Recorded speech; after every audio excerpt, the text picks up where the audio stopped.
obviously it was a really good win. It was great to play at home. I really appreciate the spirit that was created by the number of people that were there. I think our players certainly appreciate that, and we're excited to be able to play at home. And I think the fans did a great job of creating an atmosphere that was helpful to, us making improvement.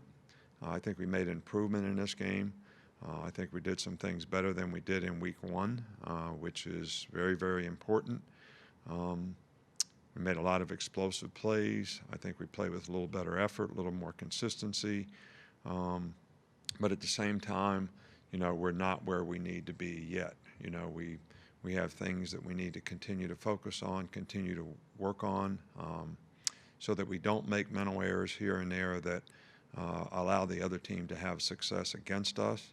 I think that's going to be a real key for our team in terms of how they prepare and what we need to do to be able to continue to improve, because we're certainly not, where we could be or need to be, but I'm not disappointed at all in where we are, especially relative to the circumstances that we're in.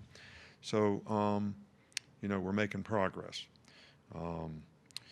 We had some players of the week this week. I think you guys both all got that information, and sort of, Mac and Malachi got some SEC honors this week, which we congratulate them relative to that. But, we're playing a very good Ole Miss team, this week. I think Lane has done a, outstanding job, there. The players are playing hard, playing well on special teams, scoring a whole lot of points on offense. They got the high tempo offense that they have some really good skill players on offense. They've got enough returning starters that they have a blend of experience and, some guys that are really playing well for them, making a lot of explosive plays. At receiver, they got good runners. The quarterback is really, really a good player, one of the most efficient passers in the country.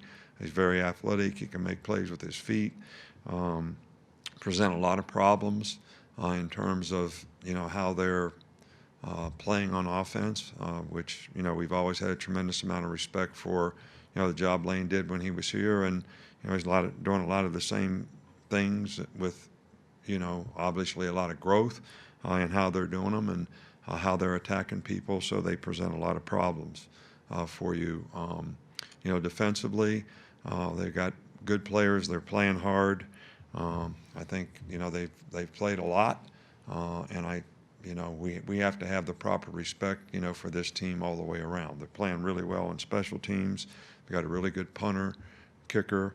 So they've got really good specialists. But, Ole Miss has been a team that's created lots of problems for us in the past, ruined a couple seasons for us.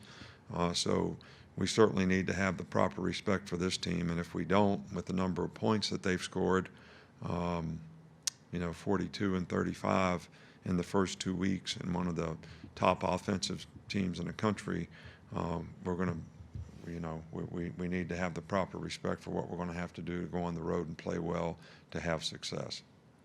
Okay, we'll start things off with Michael Casagrande of AL.com. Yeah, Nick, I'm just wondering, how would you assess Mac Jones' ability to throw the deep ball so far this season? I think he's done a good job of it. We hit a couple, Saturday, missed one. But I think that's a pretty good batting average. So, I think ability, when people are, crowding the box and, the safeties are trying to cover the receivers, and you got to be able to, take some shots. And it was certainly something that we were able to take advantage of in the game. And obviously the runners did a good job of getting behind people, and Mac did a good job of delivering the ball for the most part. Okay, we will go to Brett Hudson with Tuscaloosa News. Coach, I'm curious what you think you gained from rotating tight ends as often as y'all have early on, and how that changes what y'all do from a play calling perspective. I don't think it changes a whole lot. But, we think we have 3 or 4 guys that can all contribute at tight end. So, we play them situationally. But I don't. We always try to feature, what players can do best. So there's obviously a little bit of that going on, but rather than, tell everybody we play exactly what that is, I don't think I'd like to be in a position to do that right now. But we think all those guys have something that they can contribute, so we try to use their skill to help our offense in the best way they can. We'll go to John Zener with the AP. Yeah, Coach, you look at Ole Miss and they've obviously got a quarterback and a wide receiver in Elijah Moore who put up some big numbers, but kind of around the league, you've got 5 of the 6 top passers in the nation and 6 of the top 10 receivers. Is that kind of a sign of the times, or in your mind, are there just that many playmakers, among the wide receivers and tight ends in this league? Well, I think that there are a lot of playmakers in this league. I do think this is a really good year for quarterbacks. There's a lot of good quarterbacks in our league, and Matt certainly is one of them. I mean, he's played really, really well in the first 2 games, and he hurts people with his feet, extends plays, makes a lot of explosive plays, very accurate with the ball, does a great job of sort of executing their offense, with the RPOs and the reads that he makes. And I know that there's several other very good quarterbacks. We just played one, I think this last week, from Texas A&M. So even the 2 guys that played at Missouri were very effective players. So I think there's a lot of good quarterbacks in the league this year. And I think if you have a quarterback in college football, you're always going to have a chance to score points. And that's why I think a lot of points have been scored so far this year.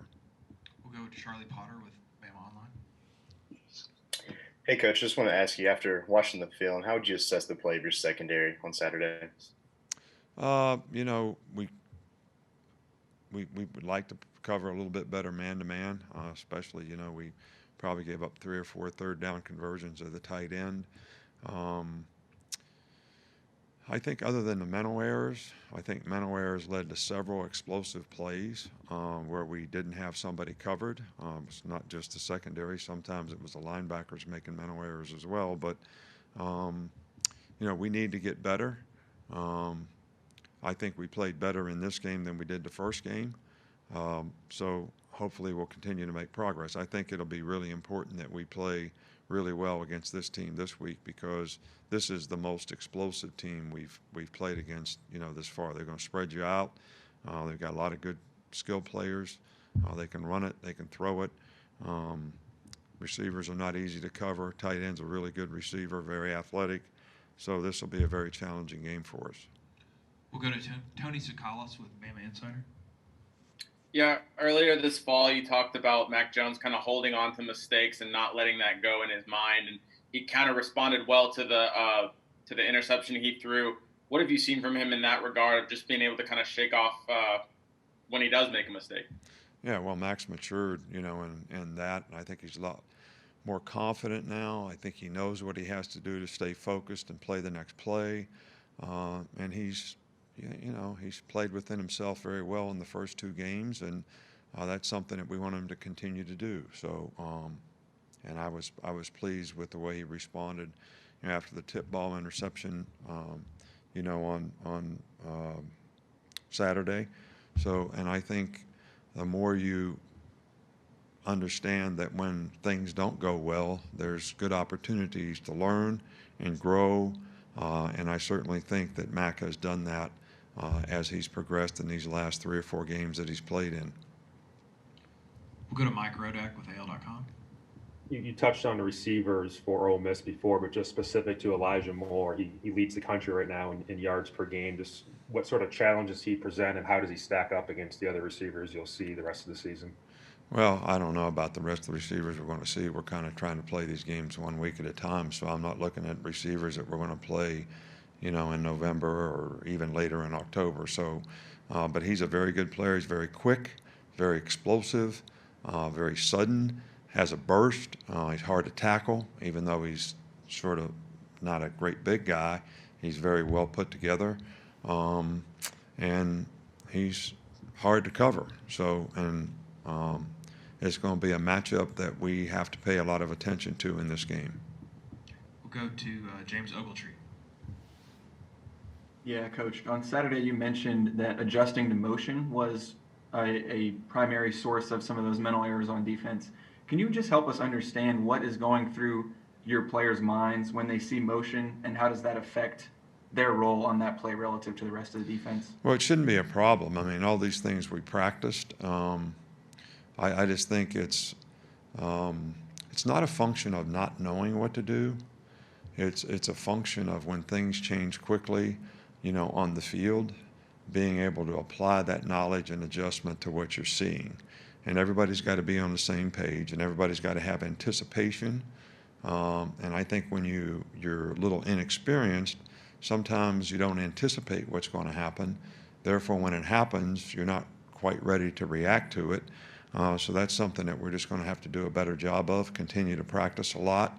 And because, if those things are an issue, you're going to see it a lot. And Ole Miss does it a lot, and we'll have to make a lot of adjustments in this game as well. And they'll be going fast, so you won't have a lot of time to think about it. Okay, we'll go to Cecil Hurt next. Coach, Christian Barmore was able to get some playing time and to get some pressure on the passer on Saturday. How is his knee progressing and his return to the lineup progressing? He's good. He'll play more and more as we go. We didn't play him in the first game. He had a role in the second game, which he did a pretty good job. Never had any issues. Practiced well all last week. So if he continues to progress, his role will continue to increase. Okay, we'll finish up with Stephen Smith. Hey, Coach, he's had a couple of injuries in his career, but he was also one of the players of the week. Where have you seen Chris Allen improve the most since he's been here? Probably knowledge and experience. I think a lot of guys that we recruit to play outside linebacker didn't really stand up and play in high school. So they played with their hand in the dirt because they're bigger than everybody else in high school. So it's kind of a work in progress sometimes when you make them stand-up players. And Chris now is much more confident in what he's supposed to do, how he's supposed to do it. I think he's more confident seeing the game from a little different perspective when you're standing up as an outside linebacker relative to playing defensive end. So he's always played hard. He's very physical. He plays with toughness. He does have some pass rush ability. So to be able to apply those things, now in games with confidence, I think is probably the number one thing that's helped him play well. All right.